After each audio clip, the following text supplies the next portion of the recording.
Satan felt at home there. In the 1st century, it was the place where Satan dwells. In the 20th, it inspired Adolf Hitler. Sieg Heil! Sieg Heil! From the first burnt sacrifice Believers were killed for this. to the final solution. Jewish people in Germany were subjects of the Reich, but not citizens. Discover the mystery of the Pergamon altar on today's 700 Club.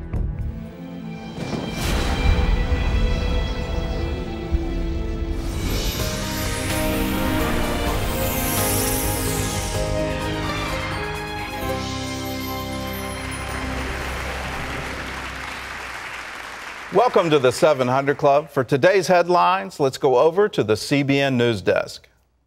Gordon, people up and down the East Coast are battening down the hatches. Overnight, Hurricane Irene weakened slightly to a Category 2 storm, but the National Hurricane Center says it could regain its Category 3 strength. And experts say that for millions of Americans, this will be the hurricane of a lifetime. Here's Ephraim Graham.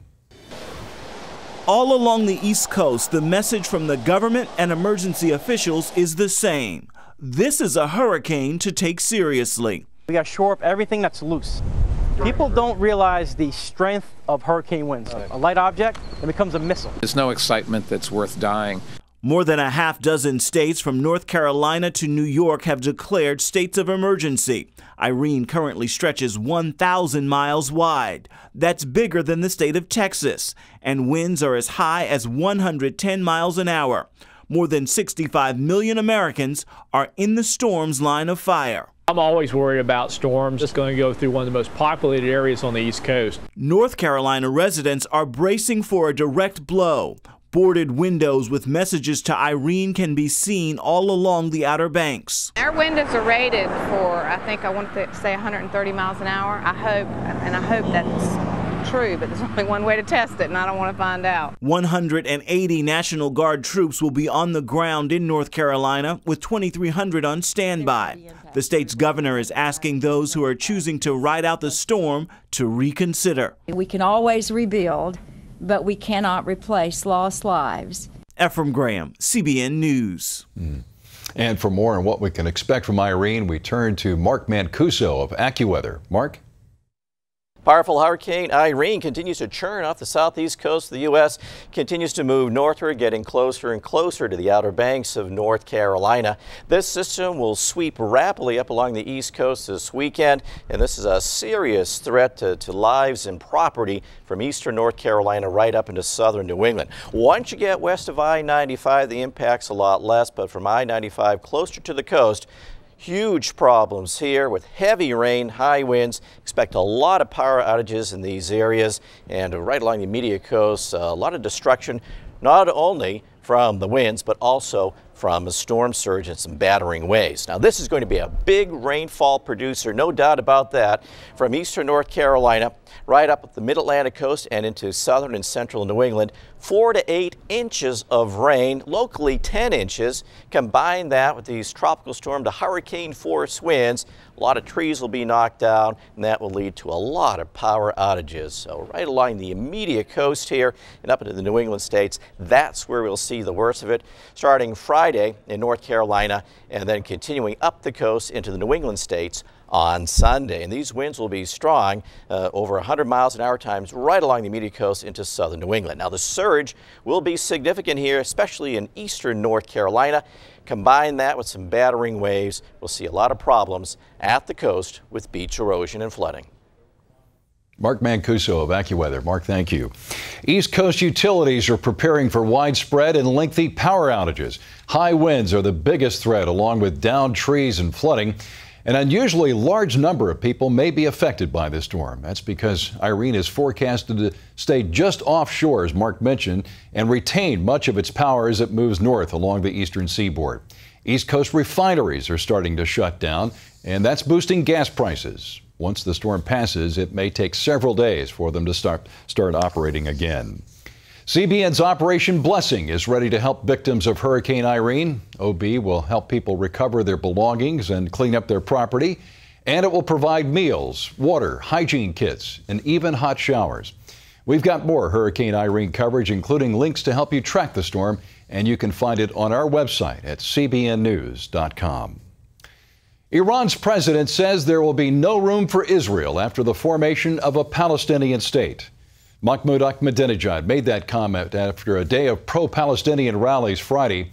Those rallies were part of an annual demonstration called Quds Day, when Iranian officials show their support for Palestine and condemn Israel. This isn't the first time Ahmadinejad has expressed anti-Israeli views.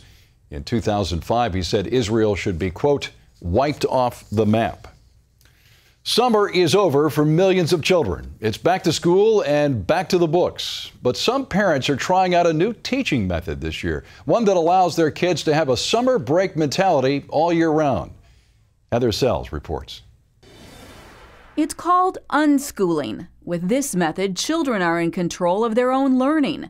Instead of sitting down with an English or math book, the kids go to museums or watch educational television. Diane Targovnik is an advocate. She says that kids can learn many fundamentals from real-world experiences. Because if you've ever tried to build a fort, you'll realize that geometry comes in there, carpentry comes in there, life science and thinking comes in there. Targovnik and a group of parents in Arizona have started the Phoenix Rising Free School. They have a list of potential courses for kids to take that include typical topics like math and history, but there are also options like climbing a tree. So will they know the capitals of the 50 states? No, maybe not, unless it interests them. But they'll know how to get the information. And in today's world, that's what really counts. Some psychiatrists caution that kids need structure, and they say that pre-adolescent brains can't reach higher levels without help. But parents involved in the Phoenix Rising Free School disagree. They learned to walk and they learned to talk when they were ready.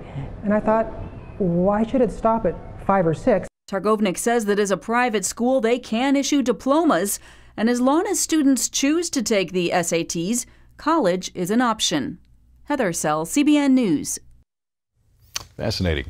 Half the United States will be obese by the year 2030. A Columbia University study finds that 164 million American adults will be obese by that year unless the trend changes.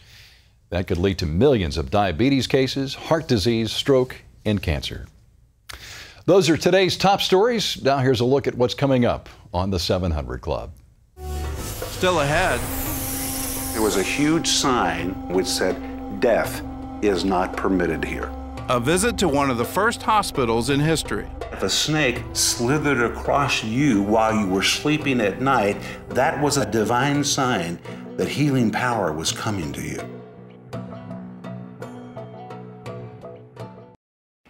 Have you ever heard the expression, good as gold?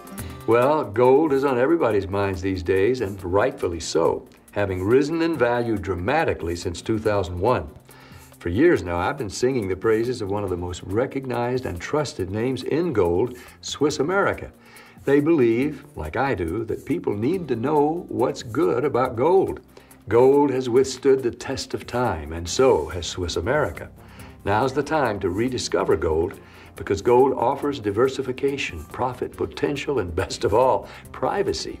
Call or visit online now and ask for the Pat Boone DVD, and they'll gladly rush out a copy along with other information about getting gold into your nest egg. If you're going to buy gold, buy it from a company you can trust. I did. And I've been a satisfied Swiss America customer for over 15 years. They are as good as gold. Call or log on right now.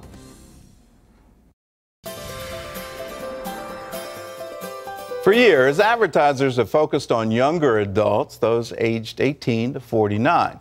Now, baby boomers are considered the most powerful consumers in the marketplace. Charlene Israel shows us why the tables have turned in favor of the older generation. Linda Salzman loves being a grandmother, but she quickly points out that doesn't mean she's over the hill. I've always believed that age is just that. It's a number. My age, I'm 56, but it doesn't dictate my life to me. She loves to travel and have fun without playing the traditional part of grandma. Tell you the truth, I get a lot of things from the junior department because it fits me. And I've tried to look, I really have. I've tried to look in more my age group, and it just doesn't work for me. That seems to be the overall attitude of baby boomers, the generation following World War II. At 77 million strong, 3/4 of baby boomers consider themselves middle-aged or younger. When I was 25, I thought 50-something was old. Now that I'm 56, 80 doesn't even sound old. Author Matt Thornhill writes about that attitude and much more in his book, Boomer Consumer. Valuable insights into the hearts, minds, and wallets of today's baby boomers. They're doing things at age 60 that no one's ever done before. My favorite example is that in 2009, at age 60, Bruce Springsteen did 79 live tour events, and he earned more revenue in his concert tour than did Coldplay and the Jonas Brothers combined that same year. Thornhill says this phenomenon caught the ad industry by surprise. It's truly amazing that marketers who are supposed to be on top of consumer behavior and understand how to motivate consumers to buy things have missed this. He points out the target has always been those from age 18 to 49. If you were 50, most marketers treated you as if you were either invisible, dead, or just an old person, a senior citizen. I'm 51 myself, and it's like, wait a second, I'm still a consumer. I still buy things. I'm not just in the market for a Cadillac or Depends. Americans over the age of 65 will increase from 40 million in 2010 to more than 70 million in 2020. That could translate into huge profits for some companies. They spend $3.5 trillion annually on goods and services. People under 45, about $2.3 trillion.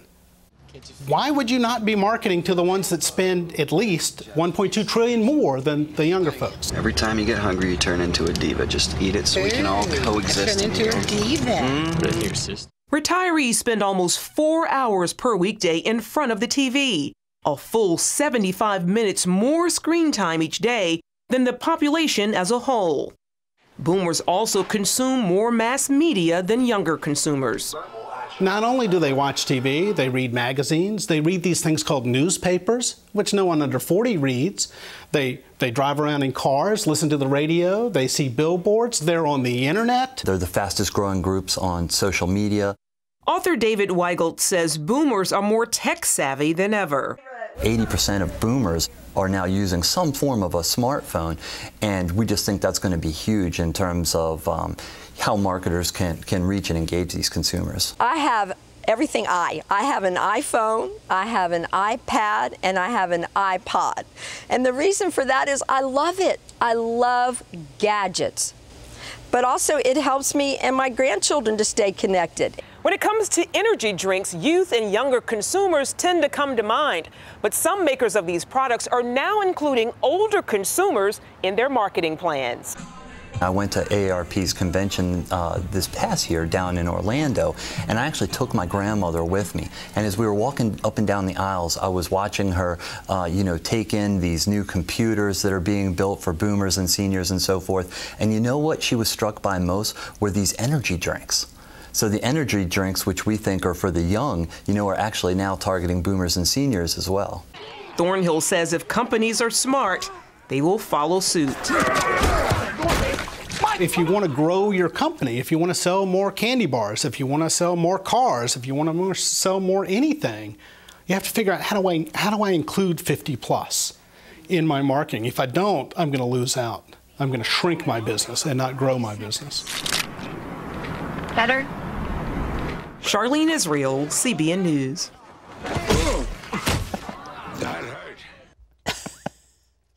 Boomers are now seniors. Boy, that doesn't make me feel young.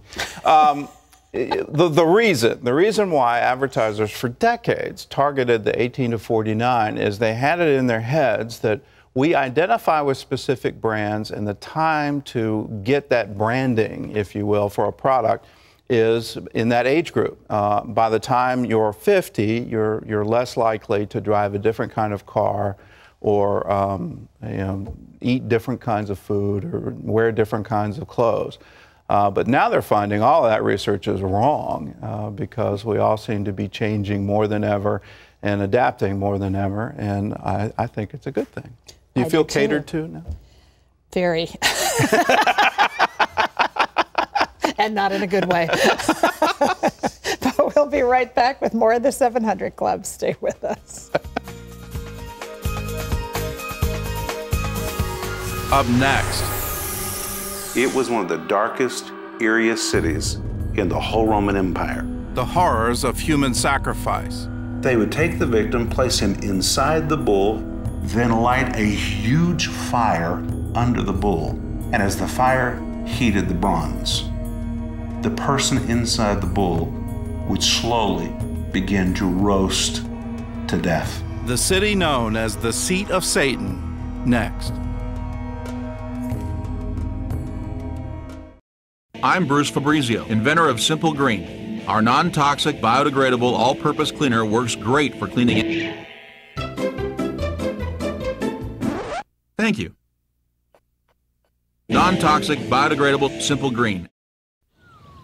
John Mapes is 42, mortgage, married, 2 great kids. He wants to protect his family with a $500,000 term life insurance policy. What do you think it'll cost him? $100 a month? 60? 40? Actually, none of the above. John can get a $500,000 policy from a highly rated insurer for under $25 a month. His secret? SelectQuote. SelectQuote is impartial. They'll search the pick of insurers like these to give you a choice of your best prices. SelectQuote has great savings on term life for women, too. John's wife, Carrie, can get a $500,000 policy for under $16 a month. SelectQuote has helped make term life insurance affordable for hundreds of thousands of people since 1985. How about you? Just call this number or visit SelectQuote.com.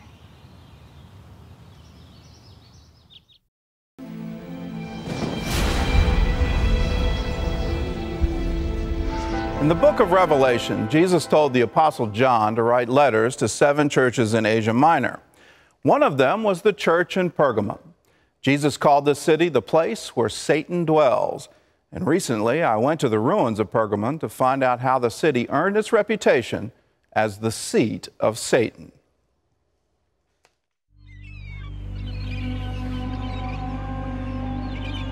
I, John, was on the island that is called Patmos. I was in the Spirit on the Lord's day, and I heard behind me a loud voice. To the angel of the church in Pergamum write, I know your works, and where you dwell, where Satan's throne is. And you hold fast to my name, and did not deny my faith, even in the days in which Antipas was my faithful martyr, who was killed among you, where Satan dwells.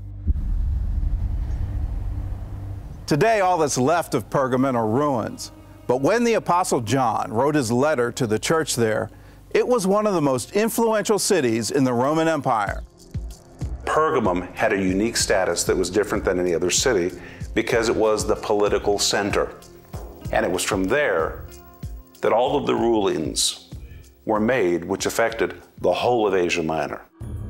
The city's Acropolis rivaled Athens, and its library was the second largest in the ancient world, with a collection so great that the Roman general Mark Antony presented it as a wedding gift to Cleopatra. At the end of the 1st century, Pergamum was a thriving city. So why does the book of Revelation call it the dwelling place of Satan? The answer lies in the ruins of the city's temples. On one side, it was a very beautiful city. But on the flip side, it was one of the darkest, eeriest cities in the whole Roman Empire. The people of Pergamum were known as the Temple Keepers of Asia. The city had 3 temples dedicated to the worship of the Roman emperor, another for the goddess Athena, and the great altar of Zeus, the king of the Greek gods. Many scholars believe this altar is the throne of Satan mentioned in the book of Revelation. That word throne was first used to describe a chair that was used in a personal private residence. And it was the chair for the Lord of the house, the master of the house. The very fact that Jesus would use that word in this verse means Satan felt at home there. He sat on a throne there. It was his territory. He was the master of that house. The city also had a healing center called the Asclepion. It was built in honor of the Greek serpent god Asclepios. In the 1st century, this was a cross between a hospital and a health spa, where patients could get everything from mud baths to major surgery. Even the emperors came all the way from Rome to be treated here. But this was no ordinary doctor's visit. If you were a terminal patient, then you were not allowed to go into the Asclepion. And these Asclepion priests didn't want anyone hearing somebody had died in the Asclepion. And in fact, there was a huge sign just above the official entrance to the Asclepion which said, "Death is not permitted here." So the only way you were going to get in to begin with is if they knew you were going to live. Patients entered through this underground tunnel. Then they drank a sedative and slept here in the dormitories, while non-poisonous snakes crawled around them all night. They were told that the serpent god Asclepios would speak to them in their dreams and give them a diagnosis. It was believed that the snakes actually carried the healing power of Asclepios. And if a snake slithered across you while you were sleeping at night, that was a divine sign that healing power was coming to you. The next morning, the patients told their dreams to the priests, who prescribed their treatments. Finally, the patients made clay sculptures of the body parts that needed healing and offered them to Asclepios. The people of Pergamon worshipped a myriad of Greek and Roman gods, but when Christianity arrived with the belief in just one God, the city's pagan priests went on the attack, and their most famous victim was a man named Antipas. In the book of Revelation, Jesus called Antipas my faithful martyr. He was the bishop of Pergamum, ordained by the Apostle John, and his faith got the attention of the priests of Asclepius, who complained to the Roman governor in Pergamum. The priests testified that demons appeared to them in their dreams and told them that the prayers of Antipas were driving them out of the city. He had cast out so many devils that the demons, the spirits, had been complaining to pagans, "You've got to do something about this Antipas." Antipas was ordered to offer a sacrifice of wine and incense to a statue of the Roman emperor and declare that the emperor was Lord and God. He refused. If you reject the divinity of the emperor, it's the equivalent of rejecting the city of Rome. And believers were killed for this. Antipas was sentenced to death on the altar of Zeus. Most of that altar survives today, and surrounding it are some of the world's most famous marble friezes. They portray the battle between the Greek gods and the giants. At the top of the altar was a hollow bronze bull, designed for human sacrifice. They would take the victim, place him inside the bull. They would tie him in such a way that his head would go into the head of the bull, then light a huge fire under the bull. And as the fire heated the bronze, the person inside the bull would slowly begin to roast to death. And as the victim would begin to moan and would begin to cry out in pain, his cries would go through all of the pipes which were in the head of the bull, so it seemed to make the bull come alive. Even in the midst of the flames, Antipas died praying for his church.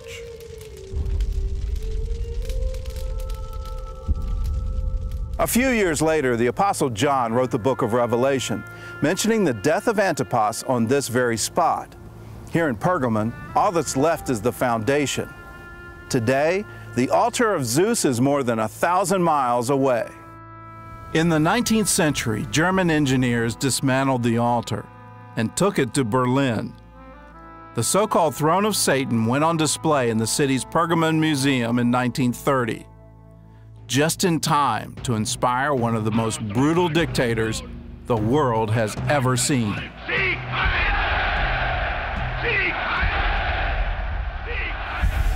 Still ahead. There is such a thing as evil, in my judgment, and this man is evil. From ancient Pergamon to modern Germany, the seat of Satan, redesigned by the Nazis. Speer gives all the credit to Hitler. There were drawings of all these things that were given to Speer by Hitler. Next, on the 700 Club. I had my first drink of alcohol and did my first line of cocaine the same night. You know, just wanting to use and wanting to do anything I could to get it. Our marriage was so completely broken. I would be in my car praying for him. God just kept saying, just wait, just trust me. Watching Katie, her relationship with God strengthened so much. That sank in. We started going to church again. There's one permanent way out of it, and that's finding the Lord Jesus Christ. My name is Roger Stump, and I'm a cancer survivor. The surgeon said it's inoperable. It's already in your liver. My wife Brenda sat there and cried, and I'm thinking, I can't die right now. I'm only 52 years old. I was so distraught. I've heard Cancer Treatment Centers of America had experience with pancreatic cancers. It was like night and day. The hospital just breeds an environment of hope. You'd get a CT scan, and the next morning, the results were read to you. We'd go up there, I just knew it was going to be a good result. You could just see the joy on Dr. Granick's face. Call now and we'll show you how the most compassionate people anywhere put you at the center of everything we do. Together, we'll explore real treatment options you may not even know exist. Cancer Treatment Centers of America is such a different place because they give you hope. I would strongly urge you to call them and get a second opinion. Please call today.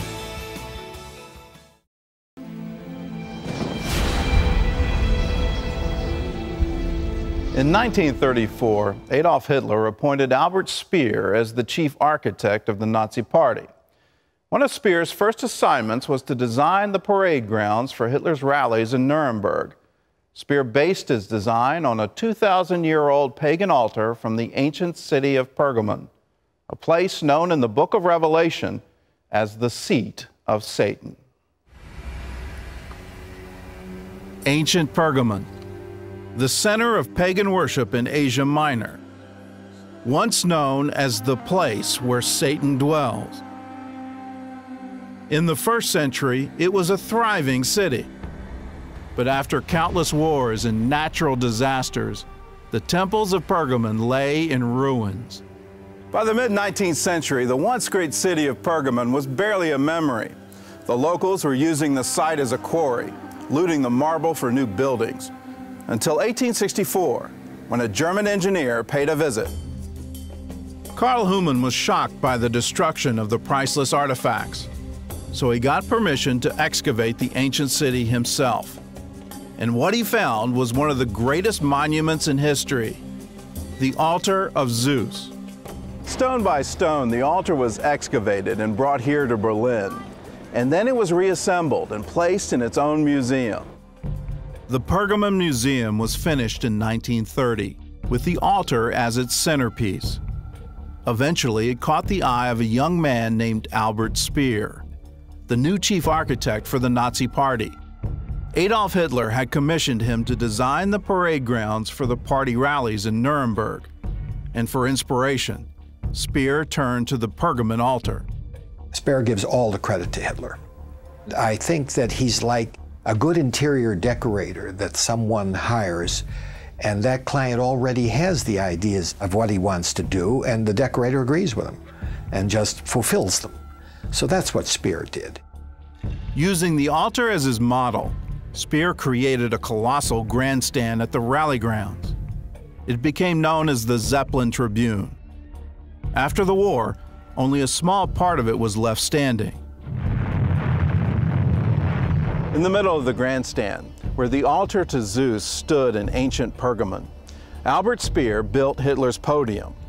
Hitler wanted to create what he called a mass experience, and Speer came up with the perfect idea. Most of the Nuremberg rallies were held at night, so Speer surrounded the grandstand with 150 searchlights. The columns of light extended for miles in the sky, creating the mystical effect Hitler wanted. The concluding meeting in Nuremberg must be exactly as solemnly and ceremonially performed as a service of the Catholic Church. This effect was known as the Cathedral of Light, and it became a hallmark of Hitler's events. It was even used in the closing ceremonies of the 1936 Olympics in Berlin.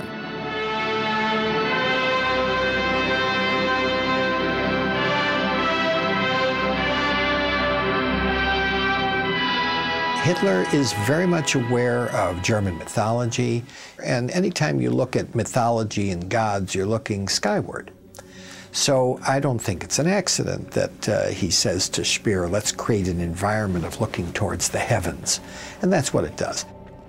Inside the rally grounds, thousands of Nazi Party members marched in torchlight parades. These events happen at night, which gives a contrasting effect of fear, of strength, of the unknown, of mystery, and that's all intended by him. He's very theatrical. Torchlight fire has always been part of even pre-Christian beliefs. So I think there's a kind of a quasi-mystical, semi-religious content to these torch parades. There's many of them in Nazi Germany. From his podium, Hitler mesmerized the crowds. Not every one of you sees me, and I do not see every one of you, but I feel you, and you feel me. Then, under the Cathedral of Light, thousands of Germans swore what they called a holy oath. Blazing flames hold us together into eternity. No one shall take this faith from those who are dedicated to Germany. From 1933 to 1938, hundreds of thousands of people gathered here every September for the Nazi Party Congress. But it was the 1934 Congress that captured the attention of the world, thanks to what may be the greatest propaganda film of all time.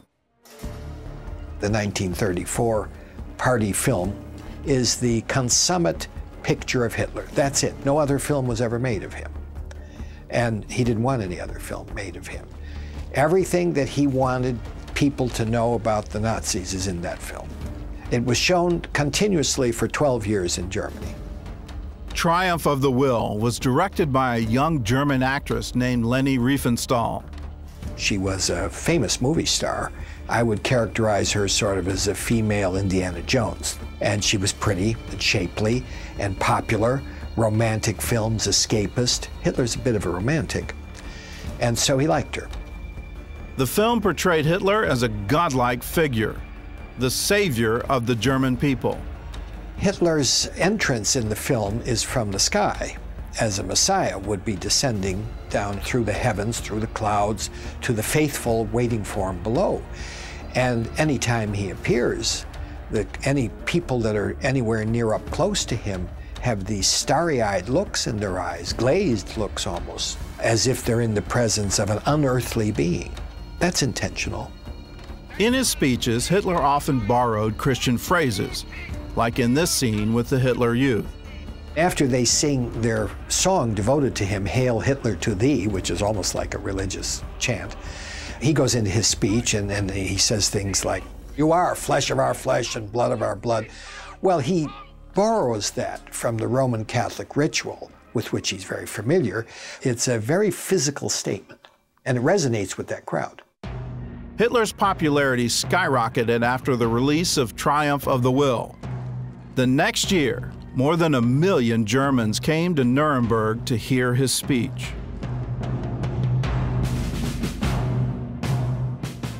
On the evening of September 15, 1935, Hitler announced the Nuremberg Laws, laws that took away German citizenship from Jews. The law for the protection of German blood and German honor is intended to begin the marginalization process of the Jewish people. Hitler had a lot of popular support for much of his time in office. One doesn't get popular support by saying to the public, we're going to put Jewish people in gas chambers and then incinerate them. You don't do that. What he did was gradually marginalize them. It was also here that Hitler used the phrase final solution for the first time in public. Bitter complaints have come in from countless places citing the provocative behavior of Jews. This law is an attempt to find a legislative solution. If this attempt fails, it will be necessary to transfer the Jewish problem to the National Socialist Party for a final solution. The Nuremberg laws stripped the Jews of their rights as citizens. They couldn't teach in public universities. They couldn't practice medicine in public hospitals. They couldn't fly the national flag. Then that was coupled with the Reich Citizenship Law, which said that Jewish people in Germany were subjects of the Reich, but not citizens. Hitler's final solution is now known as the Holocaust, from the Greek word that means a holy burnt animal sacrifice. In AD 92, the faithful martyr Antipas died, a holy burnt sacrifice on the altar of Zeus in Pergamon, the place the book of Revelation calls the throne of Satan. Centuries later in Nuremberg, in the center of a redesigned Pergamon altar, the bronze bull was replaced by a podium. From there, Adolf Hitler announced his final solution to the world, and this time, the burnt sacrifice was 6 million Jews. After the war was over, Albert Speer said, "It's hard to recognize the devil when he has his hand on your shoulder." What are the signs of the Antichrist? What are the evidences that someone has this spirit, the spirit of Antichrist? Well, let's look first to 1 John chapter 2, verse 18. Little children, it is the last hour, and as you have heard that the Antichrist is coming, even now many Antichrists have come, by which we know that it is the last hour. When you look at this verse in 1 John, you start understanding there isn't just one Antichrist, there are many. There is a major one to come, but there have been many in history who have set themselves up as against Jesus, against the Messiah, against the Holy One of Israel. And here's how they do it. You find it also in 1 John. This is chapter 4, verse 3. Every spirit that does not confess that Jesus Christ has come in the flesh is not of God. And this is the spirit of Antichrist, which you have heard was coming and is now already in the world. So as John's telling us, this is already here, and it's been here for thousands of years. And how do you recognize when someone has this spirit, someone who acts as one of the many Antichrists? Well, here's a clue, and this is directly from Jesus, and he's prophesying about the destruction of the temple in Jerusalem. And it's interesting, his disciples come to him and say, well, when will these things be? And what is the sign of your coming and the end of the age? And so there's a three-part question here. Jesus in Matthew chapter 24 answers all three questions, but specifically adds in a unique phrase that comes from the book of Daniel.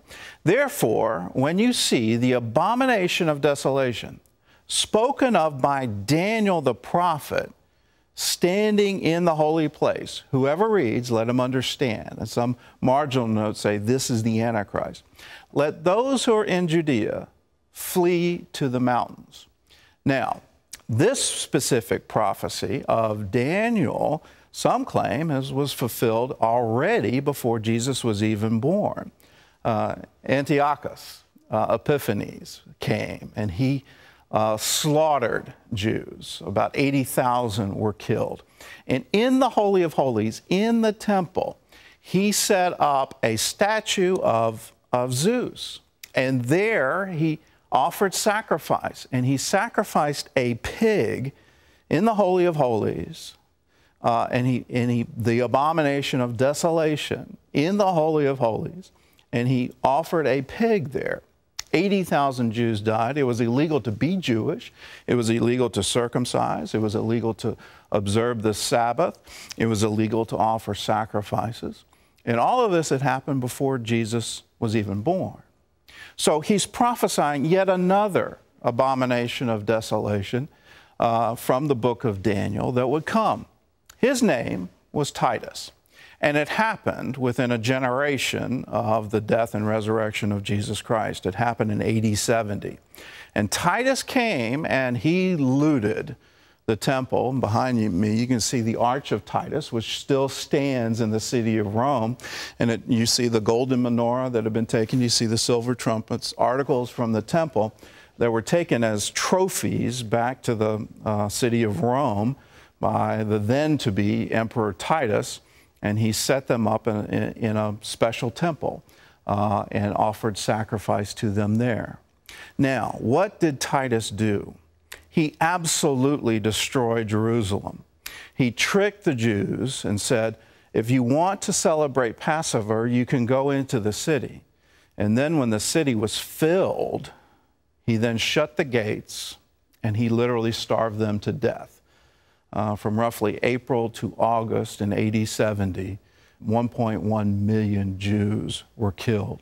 And after he took the city, the reports are that he then set up a statue of himself.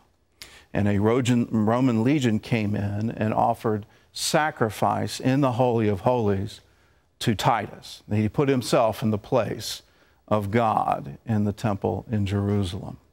Here's what Titus had to say. And you find this from Philostratus. He wrote contemporaneously, and he said this, he quoted Titus. After Titus had taken Jerusalem, and when the country all around was filled with corpses, the neighboring races offered him a crown. But he disclaimed any such honor to himself, saying it was not himself that had accomplished this exploit, but had merely lent his arms to God, who had so manifested his wrath. This is one of the signs of the Antichrist, one of the signs of the abomination of desolation. And there is yet to be filled, because we know from both the writings of Paul, the man of sin, from the writings of John in Revelation, and from the words of Jesus, that there will yet be another Antichrist who will come, who will try to set himself up in the Holy of Holies. Here it is from Daniel chapter 8, verses 23 through 26. These are the signs of the Antichrist. And in the latter time of their kingdom, when the transgressors have reached their fullness, a king shall arise, having fierce features, who understands sinister schemes. His power shall be mighty, but not by his own power. He shall destroy fearfully, and shall prosper and thrive. He shall destroy the mighty, and also the holy people. Through his cunning he shall cause deceit to prosper under his rule, and he shall exalt himself in his heart. He shall destroy many in their prosperity. He shall even rise against the prince of princes, but he shall be broken without human means. And the vision of the evenings and the mornings which was told is true. Therefore seal up the vision, for it refers to many days in the future. Now, Daniel here is quoting an angel, and that angel is giving him the keys. Let's look at each one. A king shall arise. When you get the understanding, it's a king. It's an absolute ruler. And you can call them emperor, you can call him a Caesar, you can call him a Führer, you can call him a chairman, you can call him all kinds of things, but you've got to understand, he has absolute rule. When he makes a decree, it becomes the law of the land. Second, his power shall be mighty, but not by his own power. He'll have unusual things. The book of Revelation talks about he'll have the ability to give signs and wonders. He'll be so unusual in his power that even the elect can be deceived by what he's doing. So when you look at the Antichrists that have arisen, Titus said, well, I didn't destroy Jerusalem. I just lent my arms to God. You start to understand what's going on. The Führer said he was tapping into the Third Reich, the third millennial reign of the great German people. They always attribute that it's not their own power, they're tapping into some supernatural power. Third sign, he shall destroy fearfully, and then he shall destroy the mighty, and also the holy people. start understanding what does the Antichrist go after? He always goes after the holy people. And whether that's Jews or Christians, he targets them and tries to wipe them out. He exalts himself in his own heart, and then he shall destroy many in their prosperity. So we see destruction fearfully, destroying the mighty, destroying the holy people, and destroying many in their prosperity. He brings poverty, he brings destruction, he brings genocide against the holy people. And the final clue, he shall even rise against the Prince of Princes. He exalts himself against the Messiah, against Jesus. He puts himself in the place of the Messiah, and that's the final sign. Where's the hope? He shall be broken without human means. When we understand that God himself will intervene, God himself will bring a resolution to the Antichrist, then we can rest secure knowing our future and our hope are with him. If you want more information about the seed of Satan, go to cbn.com and visit our special webpage about Pergamon. There you'll find extended interviews, crew blogs, and photo galleries, all on cbn.com. It's incredible to see what God's faithfulness and your partnership has accomplished through CBN over the past 5 decades. What began as just a tiny signal that reached to the corner has grown into a broadcasting giant reaching over 100 countries in more than 60 languages. That's why we're having a very special 50 years of broadcasting celebration here in Virginia Beach, the weekend of October 1st. And we want you to be a part of it.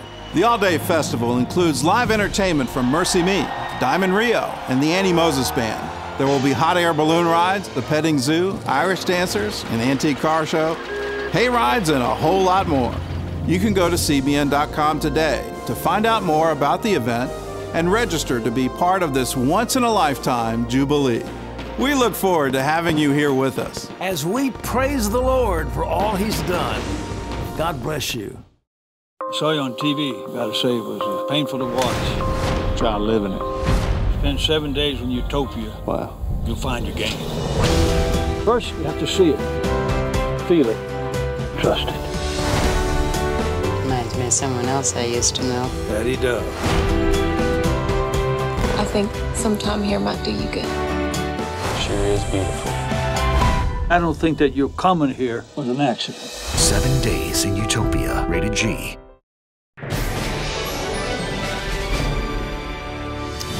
Welcome back to the 700 Club. One of the few benefits of the weak economy has been historically low interest rates. The average rate for a 30-year mortgage rose slightly this week to 4.22%. But the low rates have not been enough to revive the weak housing industry, with unemployment still high and fears of another recession. However, some homeowners have been able to take advantage of the lower rates to refinance their homes. Operation Blessing International is building a new school for children in Kenya.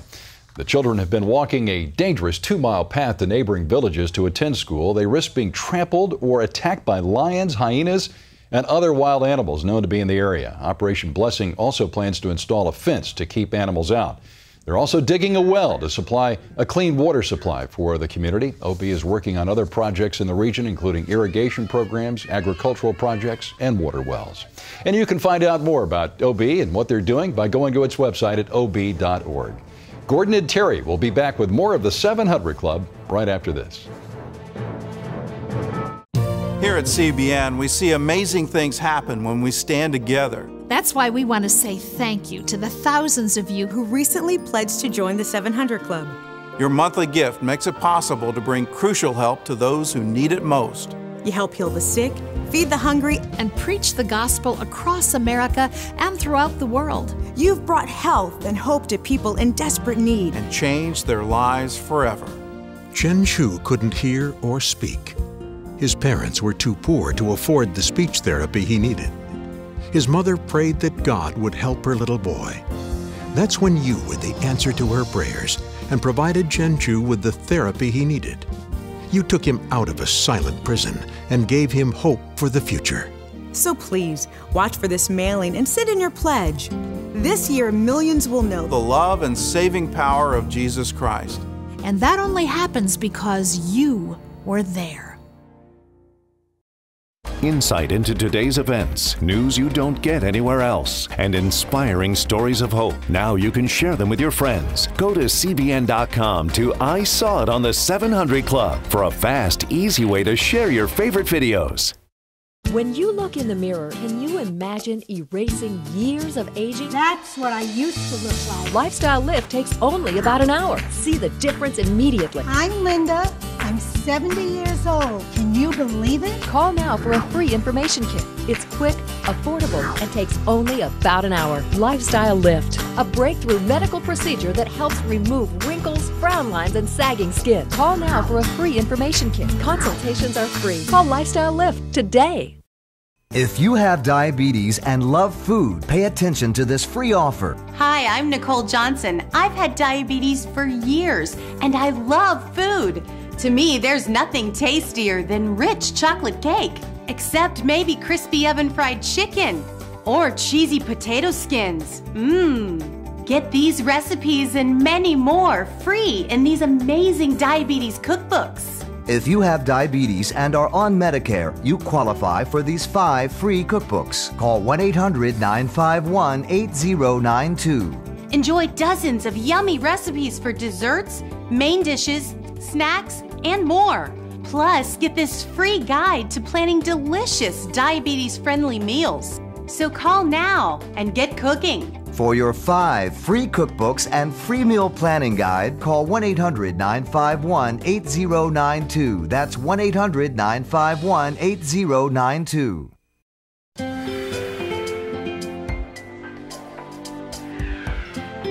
Mary was a divorced mom in a desperate situation. When she lost her job, she had no way to feed her 2 children until she turned on the television and actually heard her name called out loud. Mary lives in Makurdi, Nigeria, where she loves taking care of her 2 children. She wants to be sure they have a great future, but not long ago, she was stuck in an abusive marriage. My husband had this temper that kept getting worse, and then he became very physical. His abuse became worse, and I wondered what was wrong, and I went into prayer, and I discovered later that he was on hard substance. Mary left home to keep her children safe. This led to a painful divorce. Soon after, she lost her job. The children were kicked out of school because Mary couldn't afford their tuition. They could barely afford food. There was a period when I felt so alone. I was so discouraged. Everything looked bleak. One day as she was watching television, the 700 Club came on. As Gordon Robertson prayed, Mary asked God for help with her finances. Then she heard something she could hardly believe. He actually called my name and he said, Mary, there's somebody called Mary. And he just asked for a financial miracle. And God says to tell you that it has been released. The woman, Mary, God has just heard your cry and is going to give you that fund now. I actually cried. I called the children to the parlor and I told them God had remembered us, and I felt so good. Within 1 week of that prayer, Mary got a call about a business opportunity and started selling computers to a local company. Soon the family's basic needs were met and the children went back to school. Money just kept rolling in. I paid their fees, I paid my rent up front. Everything changed at that point. God came through. Mary was so encouraged, she signed up to become a member of the 700 Club. It's wonderful to be a part of his work this way. I would like to say a big thank you to 700 Club, because they are reaching lives, they're touching people, they are changing hearts that are hurting and giving them hope. Thank you so much. Being there for people like Mary, that's what we do, and we want to invite you to join with us. You know, when you join the 700 Club, you are reaching out to the entire world with the love of Jesus, being there for people who are in need and making a difference in the midst of their circumstances. Won't you join with us in touching people's lives with the love of Christ? It's 65 cents a day, $20 a month to join the 700 Club. But when you become a part of the 700 Club, you're joining with thousands of people who are saying, I can make a difference and I want to make a difference. It's so easy to join. If you'll just go to your phone and call that toll-free number that you see on your screen, it's 1-800-759-0700. Say, I want to join the 700 Club. We welcome you to the family of ministries here. And by the way, when you call, if you use something we call Pledge Express, it's electronic monthly giving. It means your bank does all the work. You don't have to have stamps or envelopes on hand. You don't have to remember anything. They do it for you. You can stop it whenever you want. But it saves us a lot of administrative costs, so we can put even more of your gift into the lives of people like Mary. So please call now. Make your best pledge as you join the 700 Club. And our way of thanking you for using Pledge Express is to send you Power for Life teachings. You'll get one of these a month, and we believe it'll really make a difference in your life. So call right now. Well, we've got some email questions as we round out the day. You want this? Yeah, I do. Coming ready or not. This is Dave, who says, I heard that the world is going to end on December 21st, 2012. Do you think this means the Antichrist is alive and well today? Dave, look, let me give you two answers here. Number one, if you've heard the world will end on a certain day, you can be certain that it will not end on that day. The reason is that Jesus said clearly, no man knows the hour or the day. So if you hear people say, I know the hour, I know the day, they're wrong. And just because they're announcing that, you can guarantee Jesus won't come back, because he's already said nobody knows. And he doesn't even know. Only the Father knows. So put out of your mind December 21st, 2012. It's not going to happen that day.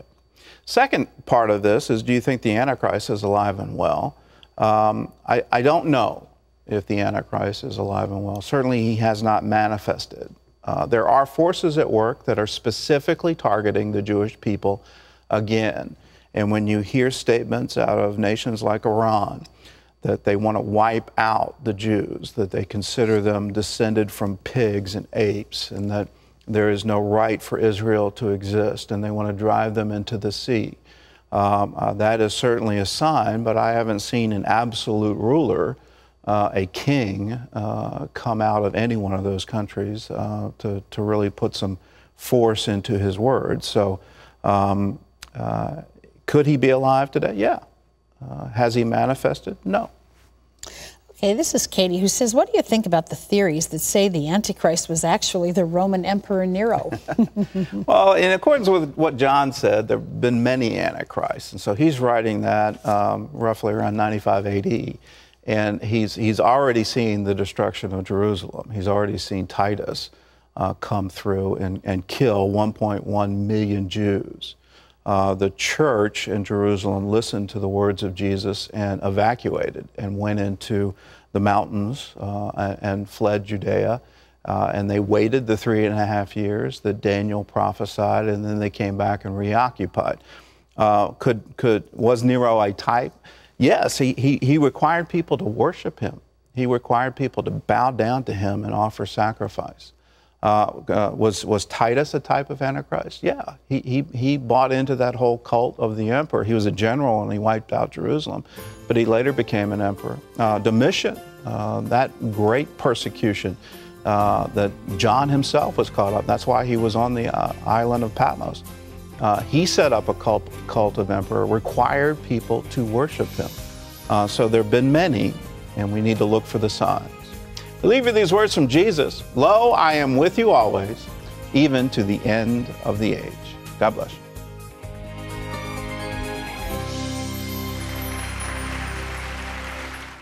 Here at CBN, we see amazing things happen when we stand together. That's why we want to say thank you to the thousands of you who recently pledged to join the 700 Club.